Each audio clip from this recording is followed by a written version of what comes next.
एक बार ब्रह्मा ने देवता तथा असुरों की एक सभा बुलवाई। सभी देवता तथा दानव ब्रह्मा के दरबार में उपस्थित हुए। ब्रह्मा ने वैसे तो दोनों ही समुदायों की बड़ी आवभगत की, लेकिन देवताओं के प्रति उनके मन में अधिक श्रद्धा तथा सम्मान था। दानवों ने इस बात को भांप लिया कि ब्रह्मा के मन में देवताओं के प्रति अधिक मान सम्मान है। केवल दिखाने के लिए वे बराबर का बर्ताव कर रहे हैं। दानवों ने ब्रह्मा से कहा, ब्रह्मा जी, देखिए आप देवताओं को अधिक महत्व दे रहे हैं। उनके प्रति आपके हृदय में अधिक सम्मान है। अगर ऐसा ही है तो फिर हमें यहाँ क्यों बुलवाया? ब्रह्मा ने बहुत समझाया बुझाया, किंतु दानवों का क्रोध कम नहीं हुआ।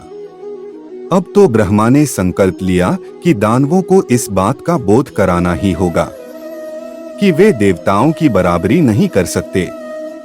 ब्रह्मा जी ने असुरों के राजा से कहा, मुझे प्रसन्नता होगी यदि आप देवताओं के समान बन जाएं, उनसे पीछे न रहें। हम तो पहले ही उनसे बहुत आगे हैं।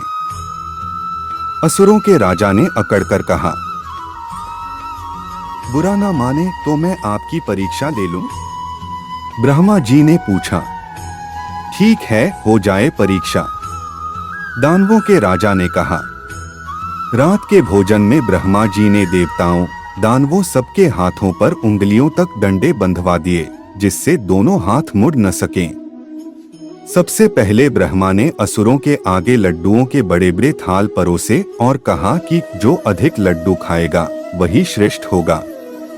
दानवों ने लड्डू उठा तो लिए, किंतु हाथ में डंडे बंधे होने के कारण वे लड्डुओं को अपने मुंह तक नहीं ले जा सके और ऊपर उछालकर मुंह में लेने का प्रयास करने लगे। यह एक विकट समस्या उत्पन्न हो गई। बहुत प्रयास करने के पश्चात भी कोई भी दानव लड्डू खाने में सफल नहीं हो सका। सभी उठ गए। अब देवताओं की बारी आई। उनके हाथ पर भी उसी प्रकार डंडे बांधे गए थे। उनके हाथ भी मुड़ नहीं सकते थे। पंक्ति में बैठे सभी देवताओं के सम्मुख लड्डू परोसे गए। देवताओं ने दो दो की जोड़ी बना ली। एक देवता दूसरे देवता को लड्डू खिला रहा था। सभी दानव यह तमाशा देख रहे थे। उन्हें मानना पड़ा कि वास्तव में देवता दानवों से श्रेष्ठ हैं। दोस्तों, जीवन में वास्तव में हमारी समस्या यह है कि हम एक दूसरे को प्रतिस्पर्धा से जीतना चाहते हैं। एक बार प्रेम से जीतने का प्रयास तो करके देखें और आप देखेंगे कि कुछ परिस्थितियों में आक्रोश की कोई आवश्यकता नहीं होती। सदा कठिन परिस्थितियों में संयम बरते, शांत मन आपकी सफलता के अवसर कई गुना बढ़ा देगा। उम्मीद है आपको पोस्ट पसंद आई होगी।